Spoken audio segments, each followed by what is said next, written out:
Hujambo mtazamaji popote ulipo na karibu kwa mafunzo ya Adobe Swahili. Ili ujifunze jinsi ya kufanya kazi na programu zote za Adobe Creative Cloud 2020. Leo tutajifunza jinsi ya kuhariri video kwenye Adobe Premiere Pro kwa kutumia mbinu iitwayo Automate to Sequence.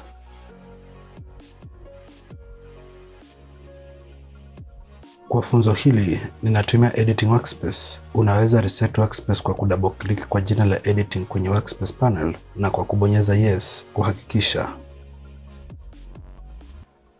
Kwa Project Panel, kwenye mtazamo wa icon view kwenye Adobe Premiere Pro CC, unaweza panga clips kwa njia ambayo ungependa zitokee kwenye sequence na kuziongeza kwenye Timeline Panel ili kuanza kutengeneza sequence yako. Wacha tuangalie jinsi hii inafanya kazi. Hii sequence ina music track lakini haina visuals, na nimefunga music track ili nisifanye mabadiliko.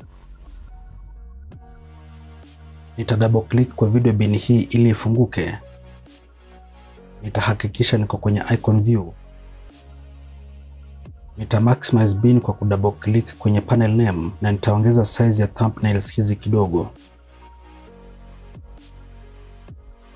Upande mkubwa wa kuhariri filamu ni kutazama clips na kufanya uamuzi wenye ubunifu kuzihusu. Unaweza fanya hivi kwenye Project Panel. Nitachagua clip kwenye Project Panel. Ninatumia mini timeline control kutazama yaliyomo kwenye clips, ama ninaweza tumia keys za J, K na L ku playback, ama hata ninaweza kutumia spacebar ambayo ninatumia sasa hivi. Naweza tumia keys za I na O kuongeza in na out points wakati wa playback. Na wakati ambapo ninafanya hivyo, nitabonyeza spacebar kusimamisha filamu. Unaweza ona kwenye kona ya upande wa kulia masaa ya filamu yaliyochaguliwa. Nikisongeza mouse pointer kwenye clip ama thumbnail, napata preview ya yaliyomo pia.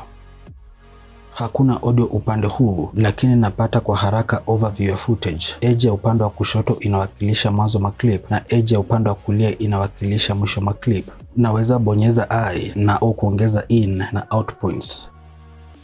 Tuongeze points kwa clips zingine pia. Tumezichagua clips hizo, nitaacha clip hii ya mwisho bila points. Kwa hivyo, naweza kuonyesha maendeleo zaidi kwenye workflow baadaye. Tuongeze points hapa pia. Tutaongeza in na out point.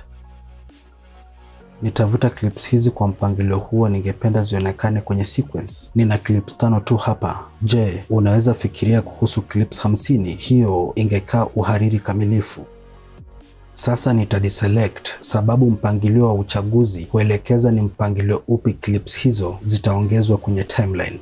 Kwa hivyo nikibonyeza Control A kwenye Windows, hii itakuwa Command A kwenye macOS, na hakikisha clips zimechaguliwa kutoka kulia hadi kushoto, juu hadi chini, jinsi zinatokea kwenye bin. Nita double click ili kurestore size ya panel na kuvuta clips hizi hadi kwenye sequence. Nita zoom out ili tuweze kuona vizuri. Angalia muda pia. Hizi clips zinaenda haraka kiasi kuliko mziki. Hii ni njia haraka sana kwenda kutoka kwa Project Panel mpaka kwa rough cut, lakini kuna njia nzuri zaidi pia. Nitaselect hizi clips zote na nibofye backspace ama delete kuziondoa, na zile clips ambazo zimekuwa selected kwenye Project Panel, kisha nitaclick Automate to Sequence. Hii itaniruhusu kuchagua njia maalum ambayo clips zitawekwa kwenye sequence. Naweza chagua clips ziongezwe kwa njia ambayo ilitumika kuziselect ama kwa kutumia sort order, lakini hiyo ni muhimu ukiwa haswa kwenye list view. Zinaweza onekana sequentially ama kwa unnumbered markers. Naweza tumia kupanga clips zangu pia. Naweza overwrite ama kuinsert, lakini hiyo itasukuma clips zingine nje ya sequence. Pia naweza weka dakika za overlap na nitaweka kwa frames 60. Kama natumia still images, naweza weka muda wa nje na ndani kwa kutumia source monitor, ama pia naweza weka muda kwa clips zote. Na hapa ndio napendelea zaidi. Je, nataka kuweka default audio na video transition moja kwa moja, ama pia naweza kupuuza hizo audio zote ama video zote kwa clips, kisha nibofya OK. Na hizo ndizo clips zangu. Ni sehemu zile zile tu ambazo zilikuwa zimechaguliwa, lakini unaweza ona zimekuwa fupi, na ni kwa sababu ukitumia Automate to Sequence option, zile overlap zilitumika kutengeneza hizo transitions zimetoka kwenye clips zilizochaguliwa, sio kwa kutumia leftover media ama handles. Kutengeneza overlap inamaanisha unajua tu ni nini inaendelea kwenye sequence.